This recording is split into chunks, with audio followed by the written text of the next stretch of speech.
Hey everyone, welcome to a brand new review on Michael ZZ2.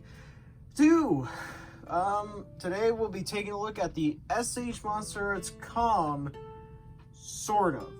What I mean by sort of is we will be reviewing it, but I have a confession to make during this review. So let's not waste any time and let's get into it. So as you can see, the box is like this. If you looked at my unboxing, you would know that this combines with the Godzilla art in that, which is really cool. You have the back, which has, you know, Kong from Godzilla 2021. Godzilla 5. Here we have the back. This is where you would be able to see the figure. You got some nice promo art right there of the figure. You got the top, which says Kong 2021. And then you got this, your lottery numbers. And on the side, you have Kong and that. So, let's not waste any time and get into this figure. That sucked. Well, let me try again. Alright, so here is Kong himself. So, when I said this would be a sort of review, is what I meant by that was basically, I have a little bit of a confession. You see, this lower part here broke on me. Yeah. So, that's something I didn't like about having this figure. He's most likely gonna, it's most likely gonna fall apart.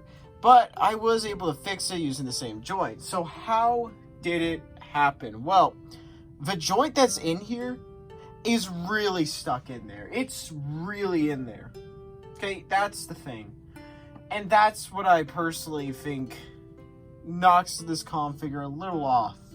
Because personally for me, a rule should be never to give Kong, articulation here. That's like one of my personal things where I think Kong just doesn't deserve any articulation there. Mostly at the top, and that's what I would say. But they had to add it there, and it's basically the biggest problem of this figure. This figure is cool and all, but this whole thing here is a no-no to me. I don't like how they did that.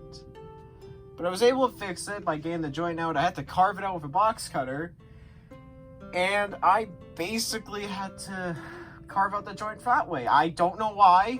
I tried hot water, I tried everything. It just didn't want to come out. So, I don't know. But if you want to fix it, you just gotta get the joint out and just proceed to make it more stiff, more sort of loose in that. That's what I would say. But besides that, let's get into this figure. So the detail on Kong is pretty good, to say the most part. You can definitely tell this is Kong in that. And that's what I personally like about this figure. The sculpt work on the fur is really well done. And yeah, I also like how they did include the scratch marks. Looks pretty good on how they added it in. So yeah, then you got this stuff at the feet. You got, saying that he's a part of the Godzilla line here. I know you couldn't see it that way, but hey, who knows, Still a pretty good figure to own. So, for articulation for this guy, Kong can look up that far. He can look down this far. And his head can turn side to side. There's neck articulation. Arms can move like this. Fur does block this arm, but it can move. Kong can move his arms to this degree, and hands are on a ball joint. Kong can actually look down, and he can look up, and there's this floating joint piece, which it's a good idea in concept, but I don't like how it is. Personally, I think it's kind of the worst part about it. It's a part that really bothers me.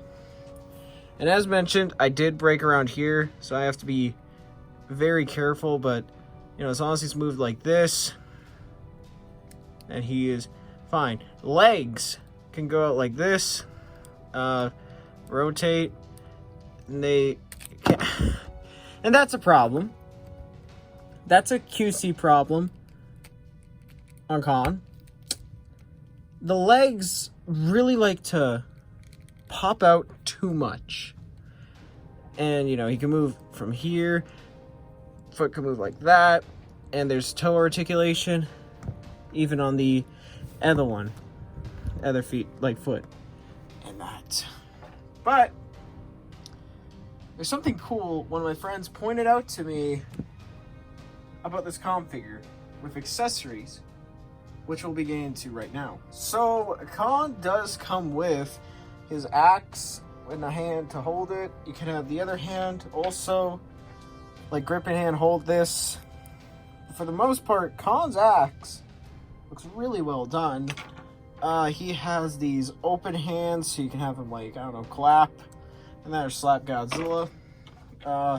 He has these walking hands, so you can get into walking position. And last, but certainly not least, Kong comes with a roaring head, but one of my friends pointed something out that's pretty cool about the mouth. Put this toothpick in there. If you can see, that is tongue articulation. So, yeah, that's really cool. Actually, that's something I didn't know.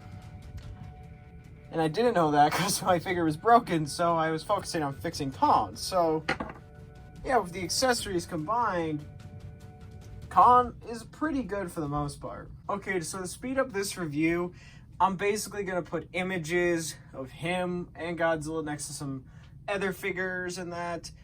So these images will be actually in the Godzilla review, which I know I said would come out this weekend, but I'm thinking it will come out like later in that. I'm currently busy with other projects, so yeah.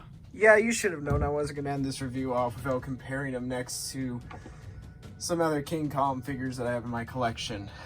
So here we have him next to the Mezco Kong and NECA's Ultimate King Kong. I know NECA has a new one coming out, but I really wanted Kong. Kong's pretty cool. So which one do I like? Well, all have their positivities.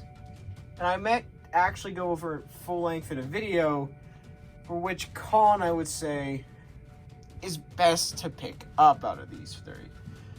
But for right now, if you want a Kong that's really, really posable, I would say SH. If you want a Kong that's basically pretty cool and comes with some cool stuff, both SH and NECA have something to offer. While Mezco has some good stuff coming with him too, but there are some problems with him too. But I wouldn't blame you if you got him. And here he is next to my custom Playmates Con. This Playmates Con has been around since like what, August of 2020? For me, I would say, yeah. I still love this guy. He is still a great Kong figure. This guy is also really cool too. So if you ask me which one I would prefer, well, for cheap and affordable, this guy. For accessories wise, this guy. And for accuracy, I would say actually both. So, yeah. Overall, Kong is a really, really good figure. Sure, mine did break on me, and I should hate it that it should break on me. However, I was able to fix it, and a rule here is if I can fix the figure, then it's fine in my books. So, yeah. Overall, Kong gets a 8 out of 10 from me. He's good, but he has some problems. That floating joint is good in concept, but terribly executed. The waist joint is way too stiff, and that's a massive problem. The legs like to pop off too easily in that, And there's so many squeaky joints that it's just paranoia. So Con will get an 8 out of 10. Nice job, bud. Yeah, I'm not slapping him. He was $67, man. I'm not slapping him. Anyways, I hope you enjoyed. I'll see you next time. Bye.